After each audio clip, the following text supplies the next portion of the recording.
Welcome back to Braintree Today. I'm Martha Constantinides and you're watching BCAM TV. Now we'll be getting into our latest stories from the week.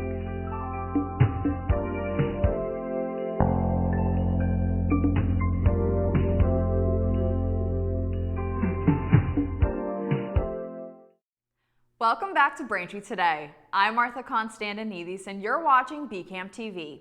Now we'll be getting into our latest stories from the week. Last Saturday night, Palestinian militants from Gaza launched deadly attacks at Israel in a major escalation of the long-running conflict between the two sides. Horrifying details have emerged from the Hamas group's surprise assault on communities bordering Israel. Almost a week into the fights, at least 1,055 people have been killed in Gaza since Israel began their airstrikes, and at least 1,200 Israelis have died since Saturday. Israel has called up to 300,000 reservists to fight as they are, quote, preparing for any possible scenario, end quote. Up to 150 hostages are believed to be held in Gaza. The head of the Gaza Power Authority said Wednesday hundreds of thousands are displaced and many are cut off from food and electricity. The enclave's only power station has stopped working after running out of fuel. The attacks between Israel and Gaza are ongoing and will continue to have the latest updates on Braintree Today. In Afghanistan, international aid groups are scrambling to send help to survivors of an earthquake that has left more than 2,000 people dead. The 6.3 magnitude earthquake struck on Saturday, just 25 miles west of Herat City, the third largest province in the country. This has been considered the deadliest quake to hit Afghanistan in recent years. Last June, a 5.9 magnitude earthquake hit the eastern provinces bordering Pakistan. Images shared by aid and rescue teams showed massive heaps of debris and rubble due to collapsed buildings. National Director at World Vision Afghanistan said in a statement, quote, "The situation is worse than we imagined, with people in devastated villages still desperately trying to rescue survivors from under the rubble with their bare hands," end quote. Last week, 4 students and another individual were wounded by gunfire outside a crowded homecoming event at Morgan State University in Baltimore, Maryland. Hours after the attack, police hadn't found a suspect, but no longer believed it was an active shooter situation. According to Baltimore Police Commissioner Richard Worley, the shooting likely stemmed from a dispute between 2 small groups. The victims, 4 men and 1 woman ages 18 to 22, were taken to a hospital with non-life-threatening injuries, and 1 has since been released. With the sudden rise in COVID cases in the community, many people are pulling out the rapid home test they bought months ago. But how do you know if they're still working? Officials say the first thing to do is check the expiration date on the box. If the expiration date hasn't come and gone, you're good to go. But many test kits out there are past their expiration date, so what can you do? The good news is the Food and Drug Administration has extended the expiration dates for a number of different brands, lengthening their shelf lives up to 2 years. That's because some manufacturers have tested their kits for accuracy beyond their original expiration dates and have shared that information with the FDA. To check whether a test kit is still usable, you can go to fda.gov. A 4th human case of West Nile virus in Massachusetts was reported recently. The State Department of Health said the individual is a man in his 60s who was exposed in Norfolk County. The state also raised the risk level of both West Nile and EEE in many towns and cities across the Commonwealth. Public health officials noted that once the weather becomes cooler, mosquito activity will be reduced. However, there will be some risk of mosquito-borne disease until the first hard frost happens. Health officials warn that the best way to prevent West Nile and EEE infection is to protect yourself against mosquito bites. Safety measures include using mosquito spray containing DEET, avoiding peak mosquito hours at dawn and dusk, and wearing pants and long sleeves. Homeowners should also drain standing water to prevent mosquitoes from breeding. Thanks for watching Braintree Today. We'll be right back with more after the break. Steps to keep yourself and your family safe from ticks and the illnesses they can cause. Use EPA-approved tick repellents on your skin and clothes. Read and follow the directions. Wear light-colored clothing to make it easier to spot a crawling tick. Check for ticks on yourself, your kids, and your pets anytime you've been outdoors. Some tick bites can make you sick, but finding and removing a tick properly makes it less likely. Call your doctor if you start to feel ill or notice a rash near the bite. Play it safe when you're outdoors. Welcome back. 2023 marks the 60th anniversary since Captain August Peterson died and left more than $65,000 to Braintree specifically for the construction of a public swimming pool dedicated to him and his wife. But yet another anniversary may come and go before construction even begins. The lawsuit involving the town and Mayor Charles Kokoris, trustee of the Peterson Trust, and E Street LLC, who was the developer for the project, has finally been scheduled for October 16th of 2024. The litigation could be solved before then, but if not, the delays will continue. According to Margaret LaForest, the mayor's chief of staff, Edge Sports Group is still under contract to complete the project. She said in a statement, quote, "As soon as the litigation is resolved, they are lined up and ready to go. There's no progress to be made until that litigation is resolved," end quote. On Tuesday, the Braintree Town Council held their first meeting of the month to discuss a number of topics, including the approval of a new planning board member. Dave Strelazzi was the recommended choice by Mayor Charles Kokoris to take the last voting seat on the planning board. The Ways and Means Committee made their recommendation to the council that was not in favor of Strelazzi. The town council ended up voting for the Braintree resident and business owner in a 5-4 vote. There were some disagreements between council members on Strelazzi's appointment. Here's more from the meeting. It's a bad situation he was put into, because I'm on the Charter Review Committee, and we had a meeting last week, and one of the things we were talking about is appointments by the mayor's office and the planning board and things like that. And I said then, before this agenda came out, I think the planning board is one of the most important boards, if not the important board. And I sit here on the council, I've sat on the school committee, especially with the future of what this town needs and where things are going to be going, and stuff that's going to be coming before the planning board, the master plan, all that. I just want to read a part of the charter too that stuck out to me, and this is section 3.3, which we've had a lot of votes on this, appointments by the mayor. All appointments and promotions made by the mayor shall be made on the basis of merit and fitness demonstrated by examination, past performance, or by other evidence of competency and suitability.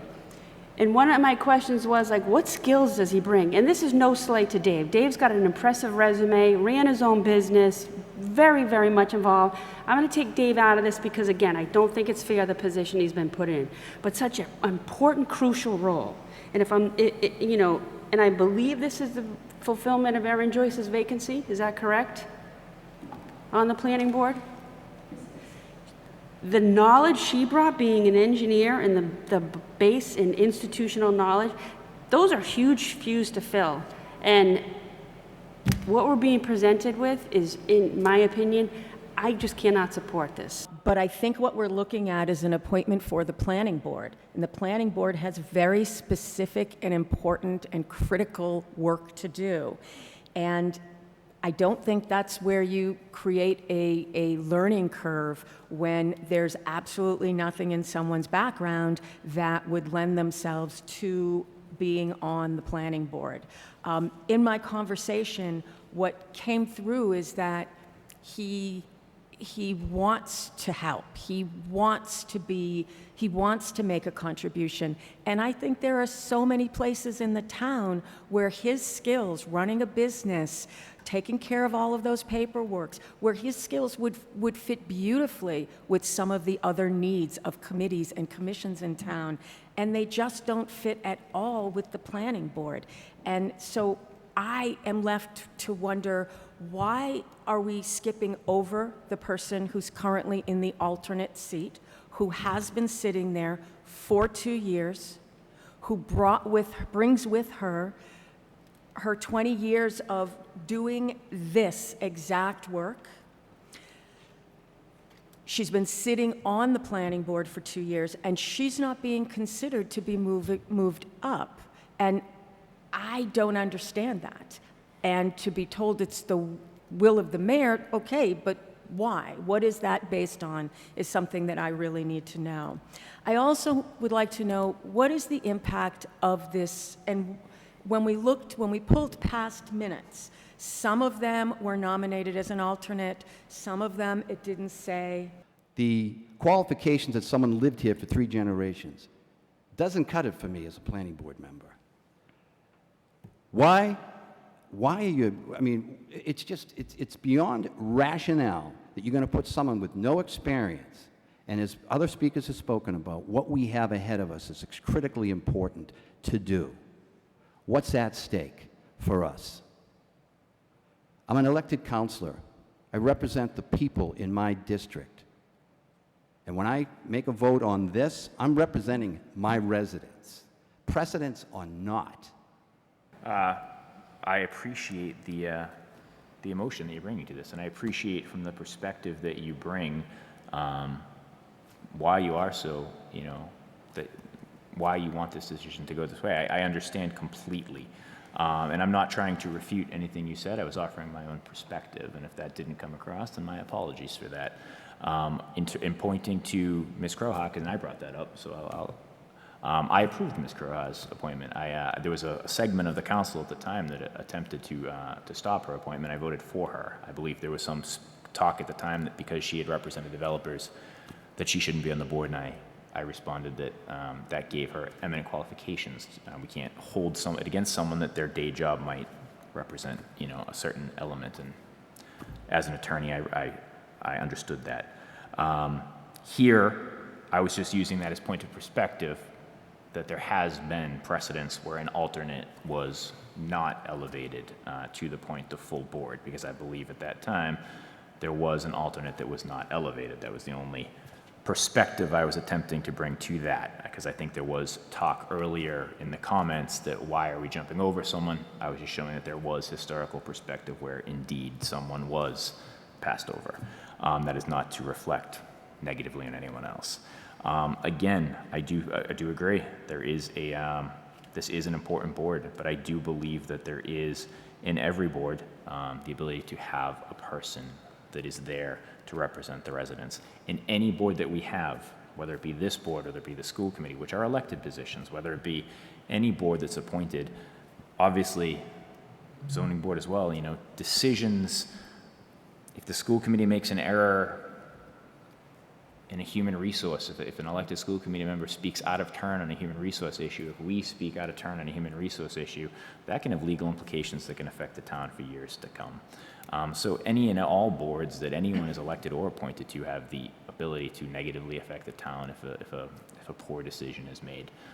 So I am, again, supporting Mr. Storlazzi on the basis of an individual that is wanting to be involved, that has contributed to this community in many different ways, and I'm willing to give him the benefit of the doubt that he's going to work to make correct decisions in this position if he is indeed appointed to it. And that is not a shot at anyone else on this board or anyone else elsewhere. To watch the full meeting, you can catch it on BCAM TV's government channels, Comcast Channel 8 and Verizon Channel 26, or you can always watch it on youtube.com/BCAMTV. The town of Braintree is holding the season's first family flu clinic on Sunday, October 15th. From 9 a.m. to 1 p.m., you can head to the Town Hall's Cahill Auditorium to get your annual flu shot. The family clinic is first come, first served and is offered to adults 18 years and older and students in grades 5 through 12. If you were planning on heading over to the flu clinic this weekend, make sure to bring your health insurance cards with you. Again, the family flu clinic is Sunday, October 15th from 9 a.m. to 1 p.m. at Braintree Town Hall. The Mayor's Office has lined up a number of autumn activities for 2023 in partnership with the Braintree Recreation Department. A few coming up include a block party this Sunday, October 15th from noon to 3 p.m. The Mayor will be hosting the block party at Watson Park. Free hamburgers and hot dogs will be provided and there will be free games and entertainment. Then on Friday, October 20th at 7 p.m., the Mayor and Recreation Department, in partnership with the Braintree Municipal Golf Course, will be hosting a Halloween movie night at the golf course at 101 Jefferson Street. This year's spooky movie will be The Nightmare Before Christmas. This is a free event and concessions will be available for purchase at the golf course's Lynx Cafe. The rain date for this event is Friday, October 27th. Thank you for watching Braintree Today on BCAM TV. We'll be right back with more stories in the area. Did you know your teenager's brain is more likely to get addicted to nicotine than yours? The tobacco and vaping industries do. They target teens with their products and try to cover up the fact that there's nicotine in them. Talk with your kids about the real dangers of vaping. Welcome back to Braintree Today. Now let's get right into more stories. Members of the state's all-Democratic congressional delegation are calling for more action from the White House to help in the crisis. Last month, Biden accelerated the pathway to work authorization for hundreds of thousands of Venezuelan migrants by granting them temporary protected status. But Governor Maura Healey said the federal government still needs to do more. Healey declared a state of emergency in August over the rapidly rising numbers of migrant families and has repeatedly called on the Biden administration to take urgent action to streamline and expedite work authorizations for migrants. Senator Ed Markey said, quote, "The governor correctly is looking for more resources from the federal government. We are going to work on that. The Biden administration knows the magnitude of the problem," end quote. A prominent doctor at Brigham and Women's Hospital has been terminated after an investigation into complaints from former patients. Dr. Derek Todd was a rheumatologist at Brigham and Women's Hospital and Charles River Medical Associates in Framingham. He left both jobs and voluntarily surrendered his license. According to a State Department of Public Health record, the allegations involve complaints that Dr. Todd gave patients inappropriate breast and pelvic exams. Todd is a rheumatologist doctor who treats musculoskeletal disease and autoimmune disorders. Brigham and Women's launched an investigation in April immediately after it received anonymous complaints about Todd. According to a spokesperson, the hospital ultimately decided to terminate Todd's employment, and as a result, he resigned. Todd is also the subject of a civil lawsuit filed last week by a former patient. The U.S. Golf Association announced last Thursday that the country club in Brookline, Massachusetts, which hosted the U.S. Open last year, will be home to 4 major championships in the coming years. The club, which is considered by many as the birthplace of American golf, will host the U.S. Girls Junior Championship in 2030, the U.S. Amateur Golf Championship in 2034, the U.S. Open in 2038, and the U.S. Women's Open in 2045. The country club has hosted 17 USGA events, including the 2022 U.S. Open, which brought in an estimated $175 million to the Boston area. Founded in 1882, the club is one of 5 charter members that founded the USGA. This weekend, bus shuttles will start replacing subway service on the Ashmont Branch and Mattapan line. According to MBTA announcements, a 16-day full access closure will take place from Saturday, October 14th through Sunday, October 29th. The 16-day closure is to expedite critical track work on some of the subway's oldest stretch of track. For those who ride the MBTA's Red Line, keep in mind that the Ashmont branch between JFK UMass and Ashmont will be closed, and the Mattapan line between Ashmont and Mattapan will also be closed. Shuttle bus services will be provided free of charge for the duration of the closure. Last week, MBTA officials announced that since expanded MBTA ferry services have proven so positive in recent months, the agency will keep a trio of routes running into the fall, including the one that stops in Quincy. The Winthrop Ferry, which stops in Quincy, and an all-week East Boston ferry will keep running until November 30th. Winthrop's ferry only operates on weekdays between Winthrop Landing, Quincy, and Boston Central Wharf. One-way fares will be available for $6.50.